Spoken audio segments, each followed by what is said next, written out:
Hello friends, welcome to my channel. स्वागत है आप सभी का अपने चैनल पर। और आज हम बात करेंगे अपराधियों का वर्गीकरण, मींस क्लासिफिकेशन ऑफ ऑफेंडर्स। अपराधी जो होते हैं कितने प्रकार के होते हैं, उनको कैसे कैसे अलग अलग कैटेगरी वाइज डिफाइन किया गया है। आज हम बात करेंगे अपराधियों के वर्गीकरण के बारे में। तो चलिए स्टार्ट करते हैं। इसमें अपराधियों को 3 कैटेगरीज में डिवाइड किया गया है। इसमें सबसे पहले नंबर 1 जो रखा गया है अपराधियों को, वो होते हैं रूढ़िगत अपराधी। रूढ़िगत अपराधी कन्वेंशनल क्रिमिनल्स। और नंबर 2 सफ़ेदपोश अपराधी। और नंबर 3 साइबर अपराधी, जो साइबर क्राइम्स होते हैं।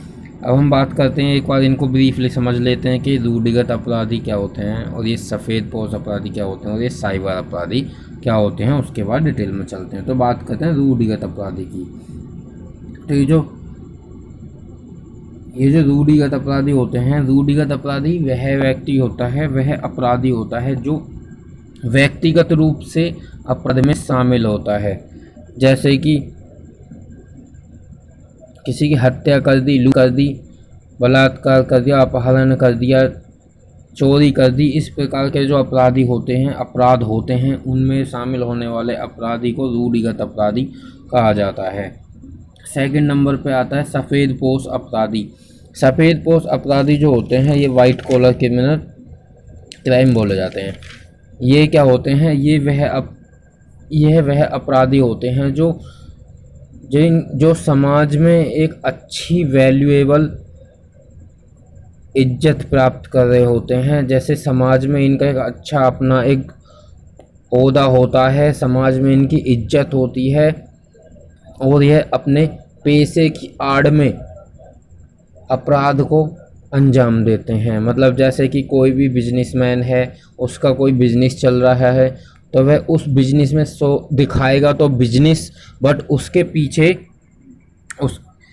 पीछे जो वो करेगा, टैक्स की चोरी कर ली, मिलावट कर दी, खाने में किसी सामान में मिलावट करके बेच दी, टैक्स की चोरी कर दी, या फिर इस प्रकार के अपराध वह करेगा जो कि हाईलाइट ना हो। मतलब दिखेगा तो उन्हें सबको देखेगा वह उसका प्रोफेशन है, बट वह उसकी आड़ में अपराध को अंजाम देगा। इस प्रकार के अपराधी को सफ़ेदपोश अपराधी कहा जाता है। और नंबर 3 जो आता है साइबर अपराधी। साइबर क्रिमिनल जो होते हैं, ये साइबर अपराधी वह अपराधी होते हैं जो इंटरनेट के थ्रू टेक्नोलॉजी का यूज करके अपराध करते हैं। मेल वगैरह हैक कर दी, किसी का सर्वर हैक कर दिया, किसी का बैंकिंग हैक कर दी। इस प्रकार के जितने भी जो साइबर से रिलेटेड क्राइम्स होते हैं, वो साइबर अपराधी द्वारा किए जाते हैं। आइए अब हम बात करते हैं कि जो रूढ़िगत अपराधी हैं, इनको भी 8 कैटेगरीज में डिफाइन किया गया है। तो इन 8 कैटेगरीज के बारे में ब्रीफली जान लेते हैं कि रूढ़िगत अपराधी को कैसे कैसे 8 प्रकार से बताया गया है, 8 प्रकार में बांटा गया है, अलग अलग किया गया है। तो इसमें नंबर 1 जो आता है सबसे पहले, नव अपराधी या प्रथमित अपराध करने वाले अपराधी, मतलब फर्स्ट ऑफेंडर्स। फर्स्ट ऑफेंडर्स वो होते हैं, ये जो अपराधी होते हैं, ये किसी भी अपराध को फर्स्ट टाइम करते हैं। इससे पहले इस अपराध को करने में इनका कोई एक्सपीरियंस नहीं होता है, ये अपराध को फर्स्ट टाइम ही करते हैं। तो ऐसे अपराधी फर्स्ट ऑफेंडर्स कहे जाते हैं। नंबर 2 जो है इसमें, नंबर 2 है स्थितिक अपराधी या सिचुएशनल ऑफेंडर्स। मतलब ये जो अपराधी होते हैं, इनका अपराध करने का पहले से कोई प्लान नहीं होता है, परंतु जब ये ऐसी स्थिति आ जाती है, कोई सिचुएशन आ जाती है कि इनको उस अपराध को अंजाम देना पड़ जाता है, तो इस प्रकार के अपराधी स्थितिक अपराधी या सिचुएशनल ऑफेंडर्स कहलाते हैं। नंबर 3 जो आता है इसमें, यदाकदा अपराध करने वाले अपराधी, ओकेशनल क्रिमिनल्स।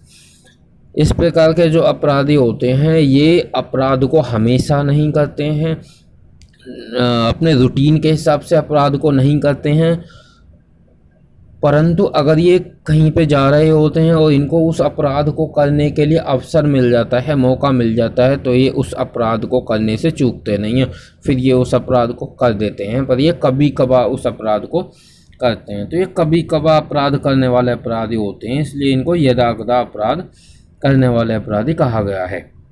नंबर 4 जो आता है अभ्यस्त अपराधी या हैबिचुअल ऑफेंडर्स। हैबिचुअल ऑफेंड की कैटेगरी में उन अपराधियों को रखा जाता है जो अपराध के आदी हो गए होते हैं, जो अपराध के हैबिचुअल हो गए होते हैं, जिनको अपराध करना अच्छा लगता है, वे हमेशा अपराध करते हैं और एक के बाद एक अपराध करते रहते हैं।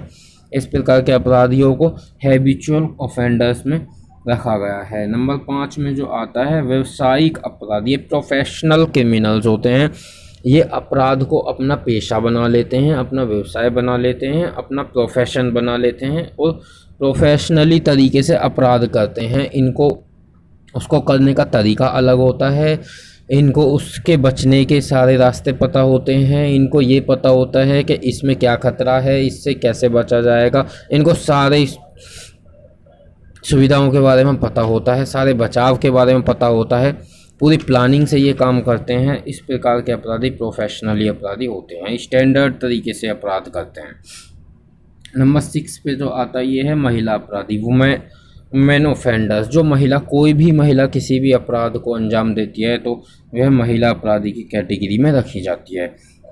नंबर 7 में रखा जाता है किशोर अपराधी, जुवेनाइल ऑफेंडर्स। जो कोई भी जो किशोर होते हैं, नाबालिग की श्रेणी में जो आता है, 18 साल से कम की उम्र में जो अपराध करते हैं, उन सभी व्यक्तियों को जुवेनाइल ऑफेंडर्स की कैटेगरी में रखा जाता है। नंबर 8 में आता है मनोविक्षित अपराधी या इंसान क्रिमिनल्स। ये वह अपराधी होते हैं जो इनकी मानसिक स्थिति ठीक ना होती है, मतलब जैसे कोई मंदबुद्धि होता है, कोई अनसाउंड माइंड होता है, कोई पागल व्यक्ति होता है, किसी का कोई दिमाग सही से काम नहीं करता है, सेंटर में नहीं होता है, उसका माइंड सोचने समझने की शक्ति उसमें कम होती है। इस प्रकार के जो व्यक्ति अपराध करते हैं उनको मनोविक्षित अपराधी या इंसान क्रिमिनल्स की कैटेगरी में रखा जाता है। तो इस प्रकार से अपराधियों को क्लासिफिकेशन किया गया है। यह अपराधियों का वर्गीकरण की सर्वमान्य वर्गीकरण है। अपराधियों को काफ़ी तरह से वर्गीकरण किया गया है, परंतु यह एक सर्वमान्य वर्गीकरण है जिसमें मैक्सिमम सारे अपराधियों को रखा जाता है। तो इस प्रकार से आज हमने सीखा कि अपराधियों का वर्गीकरण क्या है, कौन कौन से अपराधी कैसे कैसे होते हैं, क्या क्या हैं। तो आई होप आपको ये समझ में आया होगा। हमारी वीडियो को लाइक करें, शेयर करें और कमेंट करें और चैनल को सब्सक्राइब करना ना भूलें। Okay, thank you.